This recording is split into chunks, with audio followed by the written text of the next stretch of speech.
ఈరోజు మీరు ఇవ్వాల్సింది లగ్జరీ ఫోన్‌లో లేదు డ్రెస్సో అవి కాదు. హ్మ్. నెట్‌వర్క్. హ్మ్. నెట్‌వర్కు ఆ తర్వాత ల్యాప్‌టాప్‌లు దానిపైన ఇన్వెస్ట్ చేసి ప్రొవైడ్ చేయండి. మిగతాది మేము చేస్తాం ఇక్కడి నుంచి. హ్మ్. అంటే ఏ రకంగా అయినా పిల్లలకి కావాల్సిన సౌకర్యాలు ఇవ్వాలి. అది మీరు చేయాలి. మా పక్క నుంచి మేమున్నా కూడా మీరన్నట్టు ఓపెన్‌గా చెప్పండి. దాన్ని ఇక్కడ నేను టైట్ చేస్తాననేసి. అట్లంతా కూడా చేయగలిగినాను నేను. ఓకే.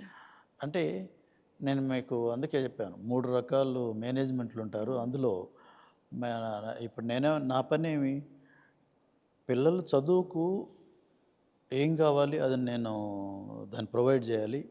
సిబ్బందికి కావాల్సిన సౌకర్యాలు, ఫెసిలిటీస్ ఇవ్వాలి. వాళ్ళకి సపోర్ట్ ఇవ్వాలి. ఇది మాత్రమే నా పని అంటాను నేను. నా పని నేను చేస్తున్నాను.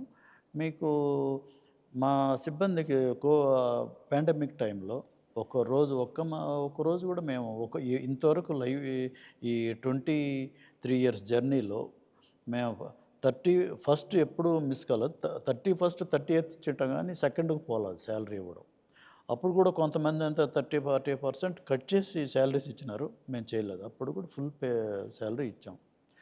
మాకు ఒక సుమారు ఆ టైంలో 2 సంవత్సరాలు కలిపి ఒక 100,00,00,000 లాస్ అయింది. ఓహ్! ఎందుకంటే కొంతమంది కట్టలేకుండా పోయినారు. కొంతమంది డ్రాప్ అయిపోయినారు. ఓకే. తల్లిదండ్రులను పోగొట్టుకున్న పిల్లలు ఉన్నారు. వాళ్ళందరికీ మేము వాళ్ళ ఫీజు అడగలేదు. ఆ తర్వాత ఎక్కడెక్కడైతే మేము ఫీజు తక్కువ చేయగలమో అది తక్కువ చేశాం. అట్లంతా కూడా ఒక 100,00,00,000 పైన మాకు లాస్ హ్మ్. అయినా కూడా నేనెప్పుడు కూడా అది ఎవరి పైనను భారం వేయకుండా చేశాను నేను. నాది 100%